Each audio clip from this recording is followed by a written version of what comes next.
Very good afternoon and welcome. आप देख रहे हैं आज का बाजार जागरण बिजनेस के डिजिटल प्लेटफॉर्म पे। अगर बाजारों की बात करें तो आज निफ्टी और सेंसेक्स एक नए ऑल टाइम हाई पे, clearly defying the gravity. Markets are not looking at what is happening around, it is just that positive news जो भी आती है उसको लेके मार्केट जो है ऑल टाइम हाई टच कर रहा है। आज निफ्टी ने 24,500 का आंकड़ा पार किया, वहीं सेंसेक्स ने भी आज 80,800 का आंकड़ा पार किया। लेकिन बैंक निफ्टी अभी दबाव में, लेकिन अभी पॉजिटिव टेरिटरी में कामकाज करते हुए 220 अंक की मजबूती है, लेकिन उतना पार्टिसिपेशन नहीं है। आईटी शेयरों ने आज पार्टिसिपेट किया है। So you talk about any of the IT space shares like large caps, mid caps, everybody is performing today. Top gainers में आज शामिल है TCS, HCL Tech, Wipro, Tech Mahindra, Persistent, Coforge, you name the stock, it is there.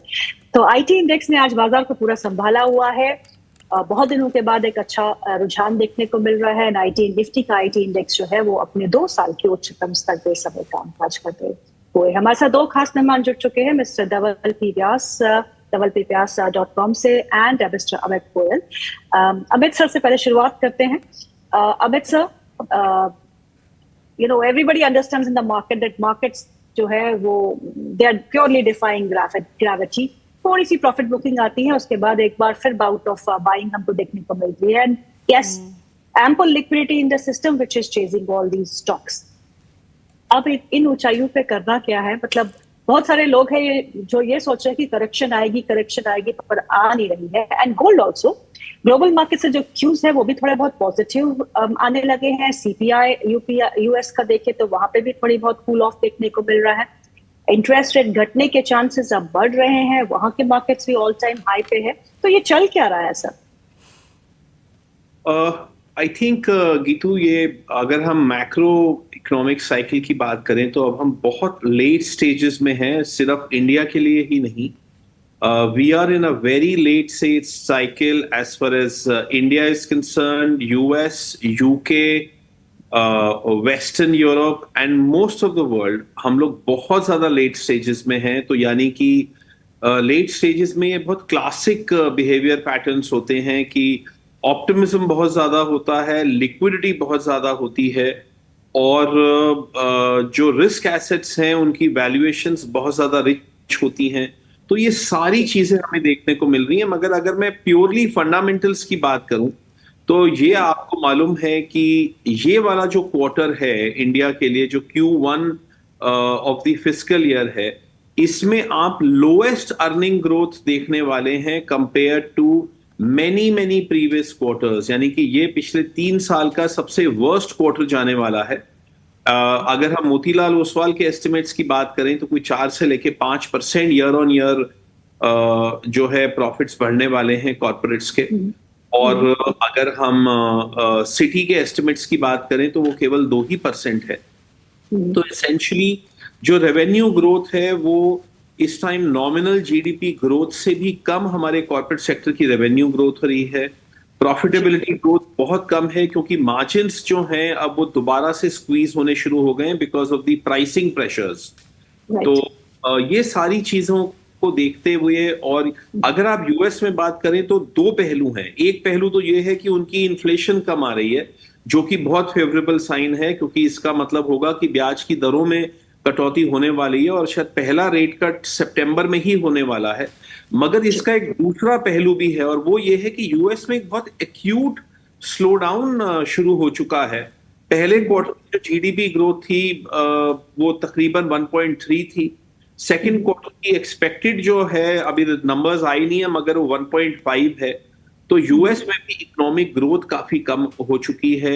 India में अगर आप बात करें तो कॉर्पोरेट सेक्टर की जो अर्निंग ग्रोथ है वो मोमेंटम पूरा का पूरा आप मान के चलें कि एग्जॉस्ट हो चुका है। तो ये क्लासिक लेट स्टेजेस का बिहेवियर है। और फाइनली तो है, मेरा ऐसा मानना है कि कोई भी अमाउंट ऑफ लिक्विडिटी जो है वो फंडामेंटल्स को प्रिवेल करने से नहीं रोक सकती है।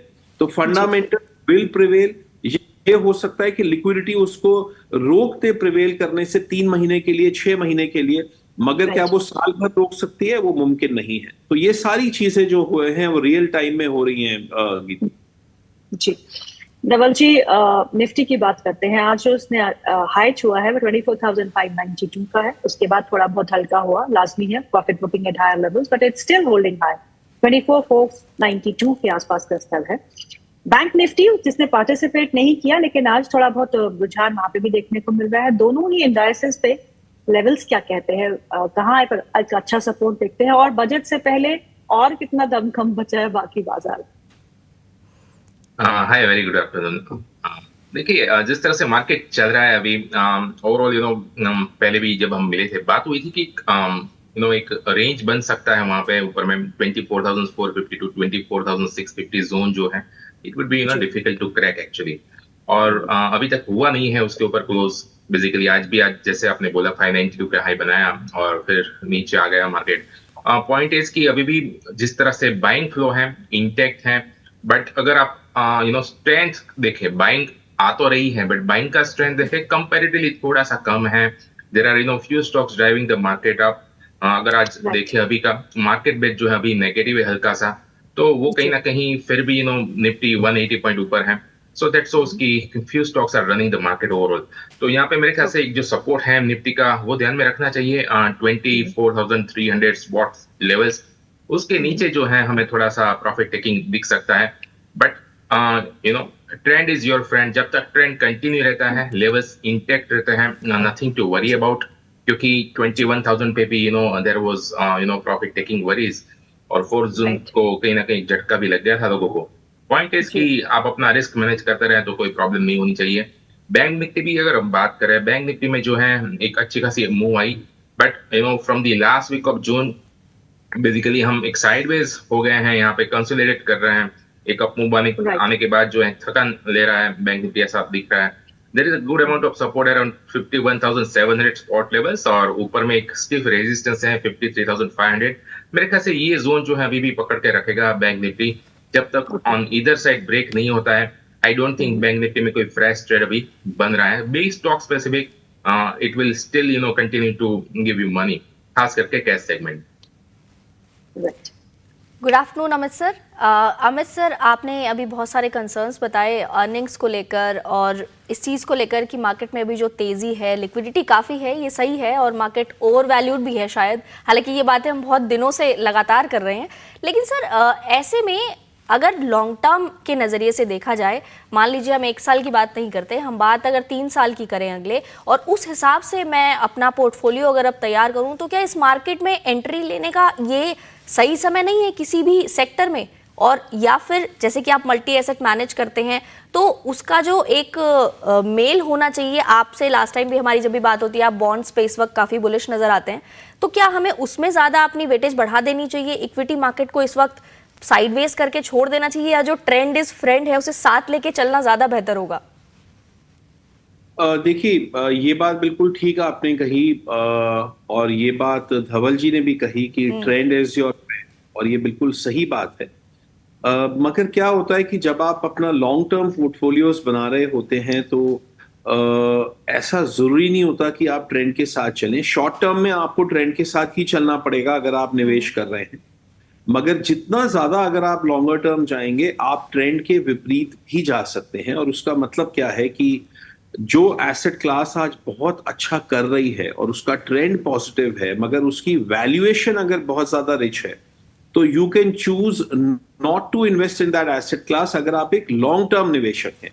तो इसलिए जो है मेरा ऐसा मानना है कि इस टाइम एक लॉन्ग टर्म इन्वेस्टर को इक्विटी मार्केट में अपनी वेटेज धीरे धीरे करके कम कर देनी चाहिए, और लॉन्ग टर्म बॉन्ड्स में अच्छा पोटेंशियल दिख रहा है। गोल्ड जो है वो हम बाय ऑन डिप्स की ही स्ट्रैटेजी कर रहे हैं, हम उसमें भी वहां पे भी कई बार बीच में मोमेंटम आता है तो हम उसको चेज नहीं करते हैं। और रही बात इक्विटी की, मैं ये नहीं कह रहा हूं कि इक्विटी को आप बिल्कुल जीरो वेटेज पे रखिए, और अभी भी आपको इक्विटी में कुछ सेक्टर्स या कुछ स्टॉक्स ऐसे मिल जाएंगे जो कि बहुत ज्यादा ओवर वैल्यूड नहीं है। तो जब भी मार्केट में करेक्शन आती है, आप उनमें से कुछ स्टॉक्स को या उनमें से कुछ सेक्टर्स को आप खरीद सकते हैं। मगर यहां पर अभी जो नेम ऑफ द गेम रहेगा वो ये रहेगा कि आपको मोमेंटम को चेज नहीं करना है किसी भी एसेट क्लास में। कोई भी एसेट क्लास में अगर वैल्यूएशंस बहुत ज्यादा रिच हैं, किसी भी सेक्टर में, किसी भी स्टॉक में अगर वैल्यूएशंस बहुत ज्यादा रिच हैं, तो आप ये सोचकर वहां पर निवेश मत कीजिए कि भाई वहां पे जो है वो मोमेंटम फेवर में है या वो ऑलरेडी 100% बढ़ चुका है मगर वो और 10% बढ़ जाएगा। तो as a long term investor आपके पास चॉइसेस ज्यादा होती हैं, मगर अगर आप केवल शॉर्ट टर्म की बात कर रहे हैं तो आपके पास चॉइसेस कम होती हैं। तो हमारा ऐसा मानना है कि आप लॉन्ग टर्म के लिए निवेश करें। आप अपने आप को ये ना सोचें कि मुझे एक ही एसेट क्लास में डालना है, क्योंकि late stages of the economic cycle में इक्विटीज जो हैं वो हमेशा प्राइसी होती हैं, और जब भी अगला स्लो डाउन या रिसेशन आता है तो इक्विटीज 30-40% जो है वो आपको लॉस दे सकती हैं। तो अगर आप इन स्ट्रेटजीज पे चलते हैं तो हम अब 29 ईयर्स से जो है हम लोग वी बीन इन बिजनेस, और मैं ये समझता हूं कि कोई भी ऐसा टाइम नहीं गया है, चाहे वो 2001 का टेक बबल बर्स्ट था और चाहे वो 2008 का पोस्ट जीएफसी जो है एक क्राइसिस पीरियड था, या वो कोविड वाला साल था। आप हर साल में आप पैसे बना सकते हैं। ये बात जरूर है कि आप अगर मोमेंटम को चेज नहीं कर रहे तो हो सकता है शॉर्ट टर्म में आप पैसे कम बनाएंगे, but in the long term आप बहुत कम रिस्क लेके आप बहुत अच्छा रिटर्न बना सकते हैं। 18 to 22-24% का return without taking much risk आप ये कर सकते हैं, और हम उसी शैली को और उसी फिलॉसफी को हम लोग 29 ईयर्स से हम लोग फॉलो कर रहे हैं। बिल्कुल सर, लेकिन सर मार्केट इतना तेज है कि रिटेल निवेशक इससे पीछे रह नहीं पाते उनके साथ अब इसीलिए पार्टिसिपेशन शायद ज़्यादा बढ़ रहा है, क्योंकि लोग इस मार्केट की तेज़ी को देख के समझ ही नहीं पा रहे हैं कि उनको एंट्री लेनी कहाँ है और किस चीज़ में इन्वेस्ट करना है, लंबे समय के लिए या शॉर्ट टर्म के लिए, ये भी शायद उनके लिए समझना काफ़ी मुश्किल हो गया है। खैर धवल सर, सर एचडीएफसी बैंक में म्यूचुअल फंड्स ने बाइंग करी है पिछले 6 महीने में काफ़ी ज़्यादा। इस पर आपका क्या टेक है एचडीएफसी बैंक पर, और सर टीसीएस जिसके रिजल्ट्स के बाद इस पे रेटिंग चेंज हो गई है? देखिए, जिस तरह से एचडीएफसी बैंक की अगर बात करें तो विदाउट अ डाउट एक अच्छा एक मोमेंटम जो है बनने की ट्राई हुई थी, and then again thing has come back to the below breakout levels actually. तो एचडीएफसी बैंक में आई डोंट थिंक कि कोई हरी है as such, it's a kind of slow mover stock, but in a sense portfolio को एक अच्छा balance दे देता है टफ टाइम्स में। तो you can always hold on to HDFC bank for long term, but short term trading के लिए मेरे ख्याल से HDFC bank is not one of the stock की जो आपको लुकआउट करना चाहिए। शॉर्ट टर्म के लिए डेफिनेटली एचडीएफसी बैंक में अवॉइड ही अभी रखेंगे हम। टीसीएस की बात करें या even for some of the IT stocks की, टीसीएस ने करंट मंथ में 6% का राइज दे दिया है ऑलरेडी, और लास्ट मंथ में भी एक रिकवरी दिखाई थी। अगर हमें थोड़ा पीछे जाएं, 31 मई को हमारा बात हुआ था, जस्ट अ डे बिफोर जो एग्जिट पोल आने थे सैटरडे को, और यहाँ पे एक क्लियर कट बात हुई थी कि आईटी स्टॉक्स जो हैं अब वहां पे थोड़ा फोकस होना चाहिए। 2 से 3 साल का अगर आपका व्यू है, IT stocks will give you better return, और मार्केट पार्टिसिपेंट्स को भी सरप्राइज देता रहेगा अब जाके। और आई थिंक उस टाइम पे मोस्टली सभी ने डिसएग्री किया था, but it is not about agreement, but the point is कि आईटी स्टॉक्स ने इतने पिछले जून से अगर स्टार्ट करें, जून से अभी तक का ऑलमोस्ट 20% का जो है आईटी इंडेक्स ने रिटर्न दे चुका है।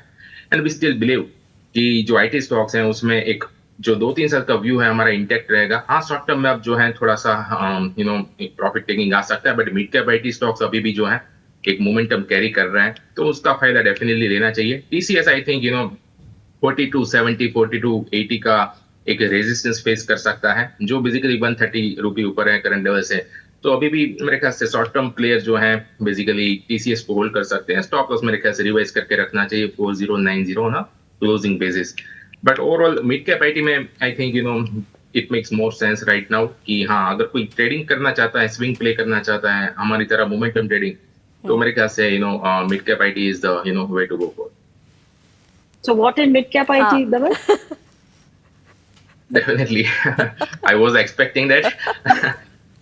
देखिए, मिड कैप आईटी में आई थिंक KPIT टेक जो है it is looking quite good, 1809 पे चल रहा है, और वी बिलीव कि ये 1920 की तरफ आगे बढ़ रहा है। स्टॉप लॉस जो है 1770 पे रखना चाहिए। दूसरा स्टॉक है Mphasis. Mphasis again is trying to break out the previous zone actually जो फरवरी में बनी थी। तो यहाँ पे एक फोकस बनाया जा सकता है एम्फेसिस में, जबकि ओफोर्ज जो है 59.35 पे चल रहा है। वी बिलीव कि ये स्टॉक जो है 6250 6300 की तरफ आगे बढ़ रहा है विद स्टॉप अराउंड 50-20। यहाँ पे जो है एक लॉन्ग पोजीशन जो है कैरी कर सकते हैं। बट रिमेंबर दिस मार्केट की एक स्ट्रेच्ड मूव आ रही है। तो स्ट्रेच मूव में क्या होता है कि आप अगर अपने स्टॉप लॉस पे स्टिक नहीं रहते हैं तो लॉसेस डीप हो सकते हैं। तो स्टिक टू योर एसएल और बेसिकली मार्केट जो है आपके कैपिटल का केयर करता रहेगा और प्रॉफिट भी देता रहेगा। Amit sir, do you really believe that everything is fine for IT majors now? Because उनका exposure अभी भी US markets बहुत है, यूरोप जोन में बहुत है। हालांकि जो verticals में TCS काम काज करती है, वहाँ पे quarter on quarter growth देखने को मिला है, particularly BFSI segment, which has done really well this quarter. But on one hand, when we talk about US economy not doing well at all, cooling off, recession, तो ये जो हमको euphoria कुछ देखने को मिल रहा है जो बहुत सालों के बाद जगा है, is it short lived? Geetu, मेरा ऐसा मानना है कि आईटी स्टॉक्स अंडर ओन्ड है मगर अंडर वैल्यूड नहीं है। तो अगर आप पी रेशियोज की बात करें और अगर आप उसको कंपेयर करें ग्रोथ से, तो टीसीएस ने जो ईयर ऑन ईयर जो इस क्वार्टर में जो ग्रोथ दी है वो बेसिस पे कोई 8-9% की ग्रोथ दी है और top line in rupee terms में कोई 4-5% की ग्रोथ दी है। ये कोई बहुत ज्यादा एक्साइटिंग ग्रोथ रेट्स नहीं है। और अगर आप टीसीएस के पी रेशियो से कंपेयर करें जो कि तकरीबन 30 के इर्द गिर्द मूव करता है, और आज तो खैर थोड़ा सा बढ़ गया होगा क्योंकि टीसीएस इज अप बाय 5%। आप ये देखिए कि ये आईटी स्टॉक्स अभी भी by no stretch of imagination IT stocks undervalued जो है वो कतई नहीं है, मगर बिकॉज ऑफ द फैक्ट कि मार्केट में ये अंडर ओन चल रहे थे और लोगों का ध्यान जो है वो रियल एस्टेट, इंफ्रास्ट्रक्चर, मैन्युफैक्चरिंग और ये तमाम उन इंडस्ट्रीज पे था या तमाम उन स्टॉक्स पे था जहां पे कि हमने बहुत अच्छी ग्रोथ रेट देखी है पिछले 2-3 साल में। तो इस वजह से जो है आप ये रिलीफ रैली देखने को आपको मिल रही है और ये रिलीफ रैली हो सकता है यहाँ से थोड़ी और चल जाए या कायम रहे। टीसीएस हो सकता है कि 4300 हो जाए, उसी तरीके से एचसीएल, इन्फोसिस, ये सब थोड़े थोड़े जो है वो और बढ़ सकते हैं, मगर बिकॉज फंडामेंटली वो अभी भी अंडर वैल्यूड नहीं है तो वहां पे आपको 10 से लेके 15% टाइप की रैली आपको नहीं एक्सपेक्ट करनी चाहिए। यहां से जो अभी जो लेवल्स हैं, आप मान के चलिए कि आज जो लेवल्स बन गए हैं, यहां से अनदर 3-4% की रैली आपको और देखने को मिल सकती है, मगर उसके बाद आईटी स्टॉक्स और ज्यादा ओवर वैल्यूड हो जाएंगे। But it has been a good sector to hide. जिन लोगों को रियल एस्टेट, इंफ्रा, मैन्युफैक्चरिंग से या डिफेंस से डर लग रहा है क्योंकि वहां पे वैल्यूएशंस बहुत ज्यादा हैं, वो हाइड बिहाइंड करने की कोशिश कर रहे हैं एफएमसीजी में, फार्मा में, आईटी में, यूटिलिटीज में, टेलीकॉम में। और मैं समझता हूं कि आईटी एक अच्छा सेक्टर था हाइड करने के लिए क्योंकि वहां पे बहुत अंडर ओन था, मगर अब आप देखेंगे कि धीरे धीरे करके वो अंडर ओनिंग भी कम हो जाएगी क्योंकि lot of people will catch up to IT क्योंकि ये रैली आपको देखने को मिल गई है। So on a longer term basis IT is not looking good, but on a shorter term basis it is probably better than most other sectors, but not for long.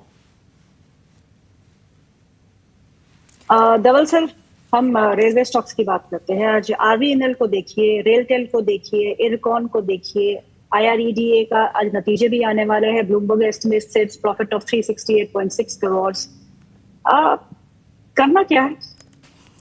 सब of the stocks अगर गीतू जी अगर देखें तो काफी एक अच्छी move जो है हमने देख ली है। आरवीएनएल सिर्फ ये 12 दिन में जो है 52% जो है ऊपर चला गया है। सो वी कैन इमेजिन की काइंड ऑफ वॉल्यूम्स और प्राइसिंग जो है इफेक्ट हुआ है। तो मेरे ख्याल से यहाँ पे थोड़ा सा प्रॉफिट टेकिंग जो है मेरे ख्याल से करना चाहिए आरवीएनएल में। यहाँ पे जब तक 654 के लेवल्स ब्रेक नहीं होते हैं, फ्रेश ऐड नहीं करना है आरवीएनएल में। और अबाउ 654 ऊपर में अगेन 693 के टारगेट जो है ओपन हो जाएंगे आरवीएनएल में। तो ये लेवल्स मेरे ख्याल से ध्यान में रखते हैं। बट मोर और लेस एक्चुअली अब जो रिस्क रिवॉर्ड है रेलवे स्टॉक्स में आपके इतने फेवर में नहीं है। बट अगर किसी को यानी फ्रेश लॉन्ग लेना भी है तो मेरे ख्याल से one of the risky bet again can be RailTel, जहां पे 592 पे अभी चल रहा है stock with stop around 581 on a closing basis. RailTel में ऊपर में 622 के टारगेट जो है लुकआउट कर सकते हैं हम, but overall this is not for conservative trader now, क्योंकि जो मोमेंटम है वो काफी ऑलरेडी आ चुका है स्टॉक में, तो बेटर है कि आप जो है नेक्स्ट जो है फोकस आप किसी और स्टॉक्स पे करें। जी बिल्कुल, और रेलटेल को देखिए पहले ही 14% अप है, 594 के आसपास का दाम है। एरिकॉन को देखिए 7.5% अप, एरिडा को देखिए 5% up. I mean you touch the stock, you name the stock, it is up. Yes Mohini. Amit sir, Adani group की बात करते हैं। अडानी ग्रुप की कंपनियां लगातार इनके शेयर्स में, जब पहले हिंडनबर्ग की रिपोर्ट आई थी उसके बाद जो लेवल था, अब उन्होंने उस लेवल को काफ़ी सारी कंपनियों ने क्रॉस कर दिया है। अब उसके बाद से Adani ports, specially Adani ports में इन्वेस्टमेंट बढ़ती जा रही हैं, जो वो अपने पोर्ट बिजनेस को लेके धीरे धीरे इन्वेस्टमेंट की जो अनाउंसमेंट्स कर रहे हैं वो बहुत स्ट्रैटेजिकली बहुत तेजी से कर रहे हैं। तो ऐसे में पूरे ही ग्रुप पर क्या इनमें से कोई कंपनी ऐसी है जो आपको पसंद आती है, आपको लगता है वैल्यूएशन के हिसाब से भी, वो इन्वेस्टमेंट के पर्पज से फॉर लॉन्ग टर्म अच्छी है? देखिए, मुझे अडानी ग्रुप की अधिकांश कंपनियां पसंद आती हैं मगर स्टॉक्स नहीं पसंद आते। सो कंपनियां उनकी अच्छा कर रही हैं, और अगर मैं अडानी पोर्ट्स की बात करूं तो मुझे लगता है कि ये अडानी ग्रुप की probably on a fundamental basis ये प्रॉबेबली बेस्ट कंपनी है। मगर वहां पर भी जब हम पी रेशियो देखते हैं तो हम कोई बहुत ज्यादा एक्साइटेड नहीं हो पाते हैं खरीदने के लिए। मगर ये बात जरूर है कि अडानी पोर्ट्स एक वैल्यू बाइंग अपॉर्चुनिटी थी अडानी हिंडनबर्ग के बाद, क्योंकि स्टॉक जो है वो काफी नीचे चला गया था 500-600 के लेवल्स पे। तो वहां पे जरूर जो है वो हमें अडानी पोर्ट्स में भी वैल्यू दिखती थी, और हमें इवन अडानी एंटरप्राइजेज में जब उसका प्राइस कोई 1200, 1300, 1400 के करीब था तो वहां पे भी हमें वैल्यू दिखती थी। मगर आज के प्राइसेस पे हमें वैल्यू नहीं दिखती है। कंपनियां जो इनके जो जितने भी इनके इन्वेस्टमेंट्स हैं या जितने भी इनके इंफ्रास्ट्रक्चर के जो इनके जो एसेट्स हैं, चाहे वो पोर्ट्स हैं चाहे वो एयरपोर्ट्स हैं, वो सारे जो हैं वो वर्ल्ड क्लास हैं, और कंपनीज जो हैं बहुत प्रोफेशनली मैनेज्ड है। बट आज के डेट में वैल्यूएशंस को देखते हुए मैं इनमें निवेश नहीं करना चाहूंगा। अगर कोई करेक्शन आती है और अगर जो है एक सिग्निफिकेंट जो है वो प्राइस अर्निंग रेशियोज में जो है वो एक फॉल आता है, तो डेफिनेटली अडानी पोर्ट पे हमारी नजर हमेशा रहती है, बिकॉज आई थिंक बहुत लॉन्ग टर्म के हिसाब से ये इन्होंने अपने इन्वेस्टमेंट्स किए हुए हैं। इनके जो एसेट्स हैं वो नेक्स्ट 10-20 इयर्स में जो है वहां पे हमें ओवरऑल बहुत अच्छी ग्रोथ दिख रही है, but probably we would wait for a better valuation to buy into them. बिल्कुल। धवल सर, जियो फाइनेंशियल सर्विसेज और भारती एयरटेल, ये दोनों ही शेयर कैसे हैं? इन पे क्या व्यू है फिलहाल आपका? इस शॉर्ट टर्म के लिए अगर हम देखें तो भारती एयरटेल रिमेन्स बेटर बेट एक्चुअली। 1438 पे चल रहा है और वी बिलीव कि 1410 के लेवल जो है good level to enter for short term trading, और वहां पे स्टॉप लॉस जो है 1375 का रख के ऊपर में अगेन 1470 का टारगेट जो है लुकआउट कर सकते हैं। जियो फिन में बेसिकली स्टॉक जो है बहुत ही नैरो रेंज में चला गया है, 352 के लेवल्स चल रहे हैं। इनकेस नीचे में 335 के लेवल्स आते हैं we will review it again, but as of now short term में जो है ट्रेंड बेसिकली हल्का सा नेगेटिव हुआ है। बेसिकली लोअर हाइस की पैटर्न बन रही है, which is not positive thing actually from last couple of months ये हो रहा है। तो I think despite we have recommended Jio Fin earlier, काफी लोअर लेवल पे रिकमेंड किया है क्लाइंट्स को, बट एज अ डिस्क्लोजर अभी भी होल्ड करवा रहे हैं। But current level is not great level actually to buy at least for short term trading, swing trading के लिए अगर आप ट्राई कर रहे हैं तो। Amit sir, do you track currencies? बिल्कुल, करेंसी। और जो कल हमने ब्रिटिश पाउंड में देखा कल, जो against vis-a-vis rupee it was at all time high, how do you see this and also again the yen cross? जी, सो देखिए, ब्रिटिश पाउंड में जो है वो जब से इलेक्शंस की जो प्री इलेक्शन में ही वहां पे यूके के जब इलेक्शंस हुए 4th of जुलाई को, तो उससे पहले से ही ब्रिटिश पाउंड में जो है वो स्ट्रेंथ देखने को मिल रही थी, और वो अभी एक्सेंचुएट हो गई है बिकॉज ऑफ टू रीजंस। एक तो जो है वो, जैसा कि हम सभी जानते हैं, लेबर पार्टी ने बिल्कुल इलेक्शंस को स्वीप कर दिया है वहां पे हाउस ऑफ कॉमन्स में, और लेबर के जो हैं वो प्राइम मिनिस्टर भी बन गए हैं स्टामर। और दूसरे तरफ जो है वो डॉलर इंडेक्स में हमने पिछले 2 हफ्तों में काफी बड़ा फॉल देखा है। 106 से डॉलर इंडेक्स जो है वो 104 कल आ गया था, अभी वो 104.5 पे है। तो इन 2 कारणों से हमने पाउंड में एक अच्छी बढ़त देखी है पिछले 2 हफ्तों में। और उससे पहले जो बढ़त थी वो कुछ हद तक इकोनॉमी के वजह से भी थी, क्योंकि यूएस इकोनॉमी एक टेक्निकल रिसेशन में थी टिल मार्च, मगर उसके बल्कि रादर टिल दिसंबर। और उसके बाद से जो है हमने एक बहुत अच्छा रीबाउंड देखा यूएस इकोनॉमी में, और पर्टिकुलरली पिछले कुछ महीने उनके बहुत अच्छे गए हैं। मगर मेरा ऐसा मानना है कि पाउंड यहाँ पे मुझे अभी वैल्यू बाय नहीं दिख रहा है। तो अगर यहाँ से अगर राइज और आता है आने वाले दिनों में, तो मुझे लगता है कि पाउंड एक शॉर्टिंग कैंडिडेट है। रही बात येन की, तो येन पे जो है हम लोग एक्चुअली लॉन्ग टर्म बुलिश हैं। और हमने अभी जब इसका सिर्फ कल ही की बात है, कल और परसों में जब इसका प्राइस यूएसडी जेपीवाई का प्राइस 161 के ऊपर था, तो वहां पे जो है एक लॉन्ग टर्म हमारा बाय कॉल है, हमने येन को खरीदना शुरू कर दिया है और हम लोग येन पे बुलिश हैं। और मुझे ऐसा लगता है कि आने वाले 1.5 साल में आपको येन दोबारा से 140 का प्राइस देखने को मिलेगा। मैं ये तो नहीं कह रहा हूं कि 110 या 120 जाएगा। ये यूएसडी जेपीवाई 110 से बढ़ना शुरू हुआ था और ऊपर है 162 तक गया है। मुझे लगता है वापस 140 का लेवल देखने को मिलेगा, बिकॉज यूएस में इंटरेस्ट रेट्स जो हैं वो अब गिरने शुरू हो जाएंगे। यूरोप में इंटरेस्ट रेट्स ऑलरेडी जो हैं वो गिरना शुरू हो चुके हैं। तो जो ये जो डिसएडवांटेज है कि वहां पे इंटरेस्ट रेट 0 हैं, जबकि पूरे वर्ल्ड में इंटरेस्ट रेट्स बहुत हाई हैं, तो धीरे धीरे करके वो डिसएडवांटेज कम होता जाएगा जैसे जैसे वेस्टर्न वर्ल्ड में रेट कट होंगे। तो इसके वजह से मुझे काफी पॉजिटिव लग रहा है। मगर पाउंड में मुझे लगता है कि थोड़ा सा ओवर एक्सटेंडेड हो चुका है पाउंड, तो मैं वहां पे अभी कोई वैल्यू नहीं देख रहा हूं। रादर अगर ये राइज फर्दर आया पाउंड में, तो मैं वहां पे एज अ शॉर्टिंग कैंडिडेट में उसको देखूंगा। धवल, 3 स्टॉक पे बात करते हैं। फाइनेंस क्षेत्र से है बजाज फाइनेंस, बजाज फिनसर्व और Shriram finance. Shriram finance has been doing quite well. Bajaj twins आज थोड़े मोमेंटम में वापस लौटे हैं। तीनों ही स्टॉक्स पे आपका व्यू?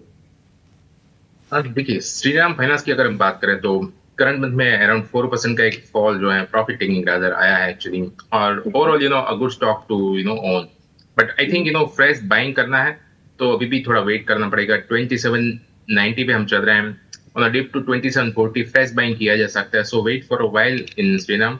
अगर बजाज फाइनेंस की अगर हम बात करें, again the stock has been trading in the broad range और अपर एंड की जो है नजदीक में है actually. 300 is upper end actually for Bajaj finance, और काफी बड़ा बैंड है एक्चुअली इसका। तो वी बिलीव कि बजाज फाइनेंस में भी कुछ फ्रेश बाइंग करना है। Wait for at least 69 levels to come, और वहां पे जो है फ्रेश रिव्यू करें और फिर बाइंग करें, वो बेटर है। क्योंकि आई थिंक रिस्क रिवॉर्ड अभी भी आपके फेवर में नहीं है बजाज फाइनेंस में। जबकि बजाज फिनसर्व है एक छोटी सी रेंज में चला गया है, which is not very normal for Bajaj Finserv kind of stock actually. Normally ये काफी वॉलेटाइल रहता है। सो वी बिलीव कि अगेन इसमें भी जो है रेंज प्ले की जा सकती है, क्योंकि हम रेंज में चले गए हैं स्टॉक में। On a dip to 1570 definitely एक फ्रेश बाइंग किया जा सकता है इसमें, विद अ स्टॉप अराउंड 1546। और टारगेट जो है पहला 1600 का और सेकंड टारगेट जो है अराउंड 1645 का रख के चल सकते हैं।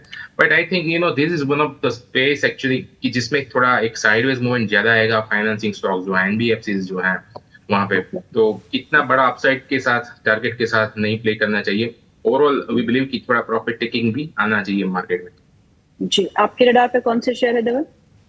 अगर फ्रेश बाइंग करना है ट्रेडिंग के लिए, again this going to be only for high risk taker, क्योंकि मेरे ख्याल से कंजर्वेटिव ट्रेडर के लिए ये लेवल जो है अब फ्रेश बाइंग करने के ट्रेडिंग के लिए नहीं है, at least for a couple of days, 2-3 दिन के लिए। Tips Industries I think can be avoided right now. 551 पे चल रहा है। मोमेंटम काफी बढ़िया है स्टॉक में, with a stop around 539 on a closing basis. इसमें जो है बाइंग किया जा सकता है for a target of 586. Second pick is Rallis is looking good. Overall अपनी एक रेंज जो है ब्रेक कर रहा है, kind of cup and holder. Basically एक अच्छा खासा एक जो है कप का जो पैटर्न जो है ब्रेक कर रहा है. सो आई थिंक इसमें भी एक फ्रेश बाइंग जो किया जा सकता है. 351 के लेवल्स चल रहे हैं विद स्टॉप अराउंड 343. रैलीज में एक फ्रेश बाइंग के लिए टारगेट जो है ऊपर में 372 के जो है रखे जा सकते हैं. But remember this going to be a market की जहां पे शॉर्ट सेलर्स मेरे ख्याल से 1-2 दिन के लिए थोड़ा ज्यादा पैसा कमाए. अगर आप लॉन्ग वाली ट्रेडर हो तो भले ही मूवमेंट जो है आती है तो भी देखते रहो. बेटर है कि अपना जो है कैपिटल बचा के रखे दो. जी धवल, बहुत बहुत शुक्रिया इस प्रोग्राम में शामिल होने के लिए. अमित सर आपका बहुत बहुत शुक्रिया. Thank you so much for taking time sir. Thank you Mohini for joining in. तो आज के लिए इतना ही. मंडे को फिर से मुलाकात होगी सेम टाइम पे 12 बजे. तब तक के लिए इजाजत दीजिए. Thank you so much for watching and keep watching Jagran business.